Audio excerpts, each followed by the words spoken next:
চুল পড়া আমাদের বাঙালিদের একটা কমন সমস্যা। শুধু বাঙালি না, পৃথিবীর প্রত্যেকটা মানুষের কিন্তু চুল পড়া একটা বিশাল সমস্যা। ছেলে হোক আর মেয়ে হোক, চুল যদি মাথায় না থাকে তাহলে কিন্তু খুবই খারাপ লাগে দেখতে। তো এই চুল পড়ার সমাধানে আমি আজকে একটা স্পেশাল হেয়ার অয়েল আমি দেখাবো বানিয়ে। এটা যদি আপনি রেগুলার ইউজ করেন তাহলে আপনার মাথার চুল পড়া, চুলের আগা ফাটা, এমনকি নতুন চুল গজাতে সাহায্য করবে। তো সবাই ভিডিওটি একদম মনোযোগ সহকারে দেখবেন, আপনাদের অনেক অনেক বেশি উপকারে আসবে। তো এই তেলটা বানানোর জন্য আমাকে প্রথমে নিতে হয়েছে সরিষার তেল। এখানে আমি 250 গ্রাম খাঁটি সরিষার তেল নিয়েছি।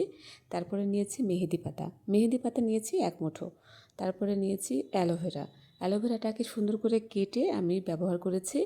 তারপরে সেখানে নিয়েছি একটুখানি কালো জিরা, মেথি আর একটা পেঁয়াজ। পেঁয়াজ কিন্তু আমাদের মাথার চুলের জন্য ভীষণ উপকারী।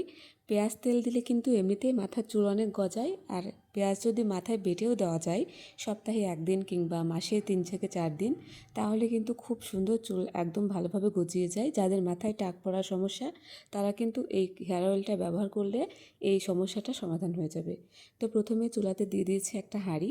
সেখানে আমি দিয়ে দিলাম একে একে সব উপাদান, মেহেদি, তারপর পেঁয়াজ, কালো জিরা, মেথি, অ্যালোভেরা সবগুলো দিয়ে এখানে দিয়ে দিলাম আমি তেল আমি নিয়েছি এখানে 250 গ্রামের মতো। এখানে যতটুকু তেল নেবেন সেই পরিমাণে কিন্তু মেথি, কালো জিরা, মেহেদি পাতা আর অ্যালোভেরা দিতে হবে। আর পেঁয়াজের পরিমাণটা খুব বেশি দেওয়ার দরকার নেই। যদি আপনারা শুধুমাত্র পেঁয়াজ তেলটাই বানান তাহলে সেখানে পেঁয়াজটাকে বেশি দিতে হবে।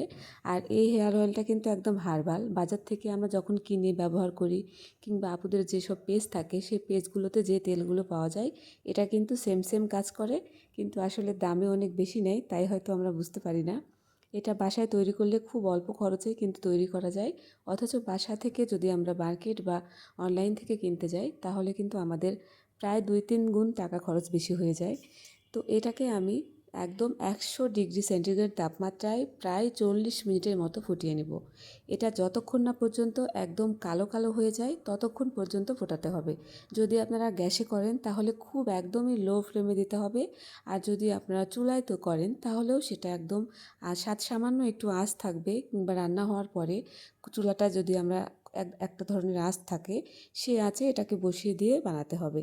তো হয়ে গেছে আমার তেলটা। যখন দেখবেন মেহেদি পাতা কালো হয়ে গেছে তখন এটা নামিয়ে নিতে হবে। তো এভাবে তারপরে একটা সাদা কাপড় দিয়ে সুন্দর করে ছেঁকে, আর যে পাতাগুলো থাকবে সেটাও একদম ভালোভাবে ছেঁকে নির্যাসটা বের করে নিলেই আপনার কিন্তু হার্বাল হেয়ার অয়েলটা রেডি হয়ে যাবে। এটা রাতের বেলা ব্যবহার করে সারা রাত রেখে পরের দিন সকালে শ্যাম্পু করলেই আপনার চুল একদম ঝলমলে হয়ে যাবে। তো সবাই ভালো থাকবেন, দেখা হবে নেক্সট কোনো ভিডিওতে। বাই।